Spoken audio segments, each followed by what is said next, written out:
E aí, vocês estão bem? Vocês estão bom? Então, gente, vamos lá. O que a gente vai falar hoje? Vamos falar sobre renda fixa americana. Vocês estão me mandando algumas dúvidas, trazendo algumas situações, então eu vou explicar um pouco para vocês. Não vai ser tão profundo. Se quiser que eu aprofunde, já deixa nos comentários. E por último, vamos trazer uma nova emissão da MXRF11, a queridinha da B3. Eu, particularmente, não gosto muito dela, porém, é um ótimo ativo de fundo imobiliário, só que você tem que tomar um cuidado enorme quando ela fala em emissão e a gente está indo, se eu não me engano, para a nona. Eu vou trazer lá no final do vídeo o cuidado que você tem que ter com ela. Então, para quem não me conhece, meu nome é João Neto, sejam bem-vindos ao canal Tria de Investimento. Mas como sempre, naquele início de vídeo maravilhoso, se você ainda não curtiu o vídeo, curte porque vem conteúdo bom aí. Se você ainda não é inscrito, se inscreve e ativa o sininho para continuar recebendo as novas notificações dos nossos novos vídeos. Toda terça e sextas-feiras a gente traz vídeos para vocês, para que vocês fiquem informados os nossos investimentos na nossa carteira privada, onde a gente está investindo, como a gente está investindo, qual que é a nossa estratégia, inclusive no exterior. E agora, sem mais delongas, bora pro vídeo. Para contextualizar vocês rapidamente, eu leio todos os comentários de todos os vídeos, respondo todos os comentários, alguns eu mando às vezes até mais respostas, eu respondo inicialmente, depois eu vou complementando a resposta, mando o link de análise, né? E aí, algumas questões que me foram feitas foi sobre o MXRF11, que eu vou trazer lá no final do vídeo para vocês, vai ter uma nova emissão de cota, e aí você tem que ter um pouco de cuidado, e aí eu vou explicar o porquê. E sobre renda fixa americana, que é o que eu vou abordar no início desse vídeo. Então, vamos lá para renda fixa americana. Renda fixa americana, eu vou acabar olhando aqui às vezes para vocês, um pouco para a tela, porque eu fiz minhas anotações, eu ia fazendo um caderninho, mas como foi tudo bonitinho, eu criei uma lógica ali bonitinho, e são muitos números, eu não quero me confundir e não passar nenhuma informação errada para vocês. Quando a gente fala de taxa de juros americana, a gente está falando que a taxa de juros atual está de 0,25 a 5,50. Sim, o mercado americano é um pouco diferente do nosso. Por quê? E a nossa taxa é 13,75, 11 pontos. É uma taxa efetiva, uma única taxa. Eles colocam um range normalmente de 5,25 a 5,50. Existe uma previsão, inclusive, 0,50 a 5,75. Isso é uma previsão. Aparentemente, a inflação, que eu vou trazer para vocês os dados de inflação, eles estão muito em linha com a previsão atual deles.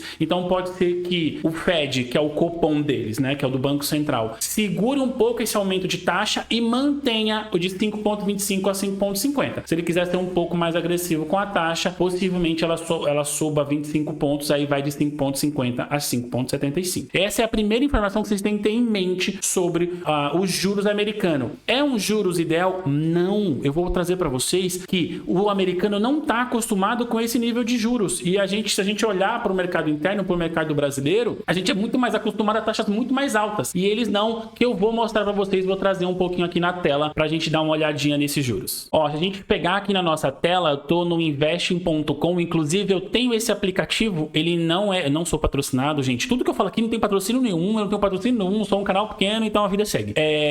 Não tô sendo parcial, mas é muito bacana. Eu baixei esse aplicativo do invest.com também, eu tenho bastante notícias antecipadas não, mas online aconteceu a notícia, eu venho pegando, né? E aí, se a gente pegar aqui em 12 de 10 de 2023, a gente tinha os Estados Unidos, né, o Fed, ele tinha uma projeção de 3,6 de inflação e ela fechou em 3,7. Lá em 13/9, a mesma coisa, né? A projeção era de 3,6 e eles fecharam em 3,7. E assim, sucessivamente, eles erram sempre 0,1, né? Olha lá, de 3,3 em 10/8 para 3,2, de 3,1 para 3. Então, eles não estão acostumados com esse pico que deu na inflação e agora eles estão tentando controlar. Chegou a ser 9,1% ao mês. Então, quer dizer que estava extraordinário. Uma projeção de 8,8, eles fecharam em 9,1. Mas agora vem em declínio com o aumento da taxa de juros. Porém, eles não estão acostumados com esse tipo de tratativa de juros muito alto para tentar conter a inflação atual. E aí, voltando aqui, o que isso impacta? Impacta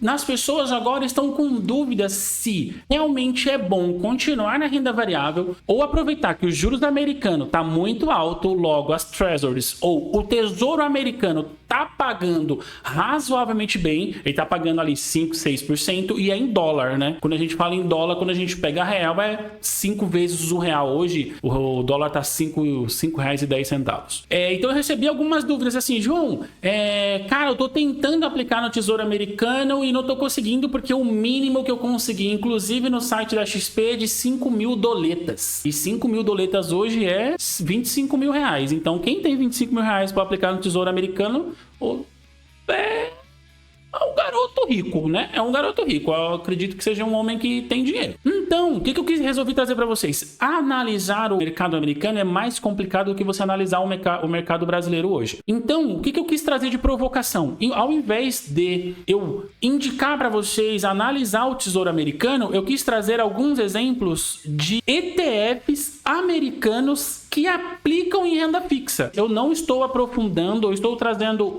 vamos dizer assim, as informações mais básicas desses ETFs de renda fixa americana, que eu entendo ser um pouco melhor do que ir para escolher a própria renda fixa, escolher o próprio título, que eu acho mais complicado. Então você vai dar essa tarefa para um gestor desse ETF. E os ETFs americanos, eles têm taxas baixíssimas, principalmente os de renda fixa, que gira em torno de 0,01 a 0,02% ao ano. Então é muito pouco essa taxa de administração. Então eu vou trazer para vocês esses ETFs. Vou trazer duas informações que vocês têm que ficar muito esperto no estudo de vocês, mas isso não é indicação. Vocês peguem esses ETFs e vão estudar. Pelo amor de Deus, não sai colocando o dinheiro de vocês só porque eu tô dizendo aqui no vídeo que teoricamente são bons ETFs, mas são ETFs outros que estão trabalhados, cada um tem sua característica e você tem que entender o que se enquadra melhor dentro do seu perfil de investimento. Exemplo de ETF, a gente tem o TLT. Ele é um ETF de renda fixa que investe no tesouro americano. Ele é um pouco mais arriscado, por quê?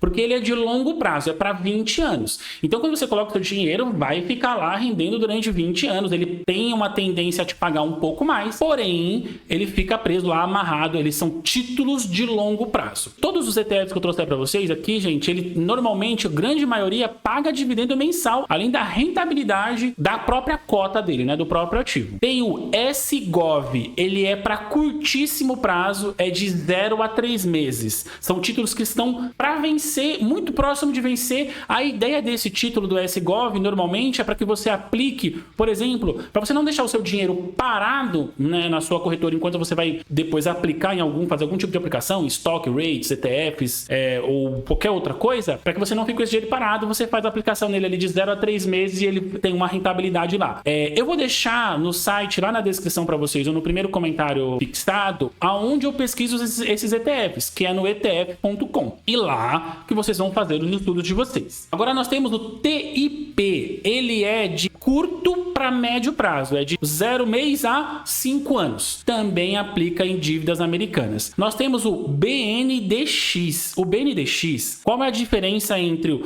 o TLT, o SGOV e o TIP? O BNDX, ele aplica em renda fixa, mas fora dos Estados Unidos. Também aplica em renda fixa acima de um ano, com vencimento acima de um ano. Então ele vai aplicar em renda fixa na Europa, Itália, sei lá, Portugal, Espanha, Canadá, México.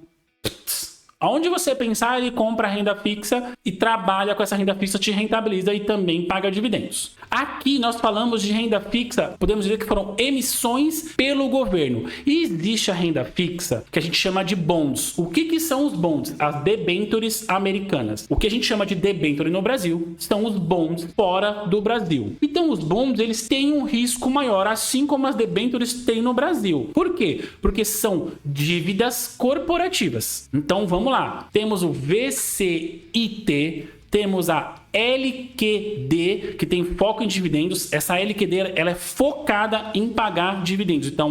Então ele investe em bonds que vai te rentabilizar maiores dividendos. E por último, que eu estava esquecendo, nós temos o SHIV. Ele tem um vencimento de 1 mês a 1 ano e também investe em títulos do governo americano. Esses aqui são alguns exemplos de ETFs de renda fixa que você pode aplicar nos Estados Unidos, que você pode aplicar tanto no Tesouro Americano como no nos bonds, que são as debentures, que aqui no Brasil é chamado de debentures, ou nos Estados Unidos é chamado de bonds, mas são rendas corporativas. Existe o risco de default de uma empresa e ela não pagar esse bond, assim como na debenture no Brasil. Se uma empresa emite uma debenture e não paga, ela pode dar default nessa debenture e você acabar não recebendo. Então ele é menos seguro do que os ETFs dos próprios títulos americanos, porque quando você aplica num título de um governo, minimamente ele pode imprimir dinheiro para te pagar. Vai aumentar a inflação, vai dar problema na economia, blá blá blá blá blá blá blá. Porém, o governo ele é muito mais seguro, porque ele pode imprimir dinheiro, inclusive para sanar as suas dívidas. Antes de eu trazer, antes da gente vir para esse final aqui, não alongar, se ainda não curtiu o vídeo, curte o vídeo, ajuda a gente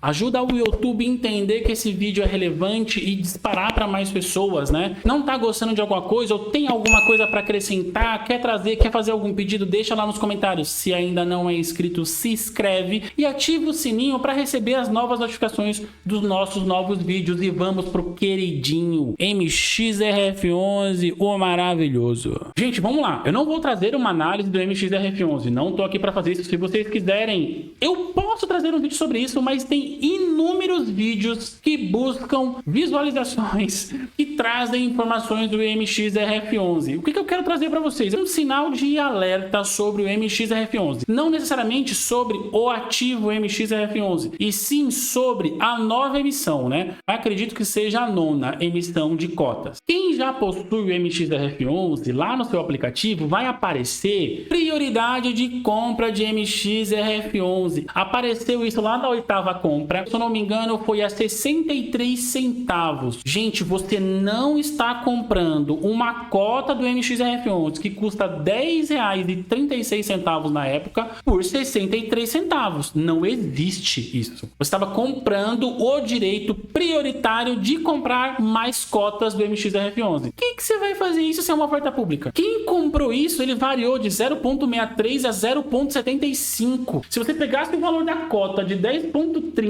mais o valor que você estava comprando de prioridade e somar, você estava pagando muito mais caro na conta do que o normal. Não, gente, não, esse dinheiro de prioridade de compra não é a muita gente comprou não achando que estava comprando o direito de comprar mais cotas. Comprou achando que estava pagando 63 centavos, ao no máximo 75 centavos, que estava sendo negociado depois, achando que estava comprando a cota. E você não está comprando a cota. Muito, mas muito cuidado. Uma outra coisa que eu queria trazer para vocês, aí eu vou lá para a tela do Investidor 10. Vamos lá. Gente, aqui é o site do Investidor 10. Eu pesquisei MXRF11, chegamos a danada, a maravilhosa. Hoje ele está em 10,98. Ele está tendo um dividend yield anual nos últimos 12 meses, 12,11%. É um yield maravilhoso. Mas olha o PVP dessa cota, tá em 1,10. Hoje eu não tenho MXRF11, eu não compraria. João, mas pô, eu preciso alocar. Eu tenho MXRF11, mas também tô achando caro. Cara, VGHF11, CPTS11 são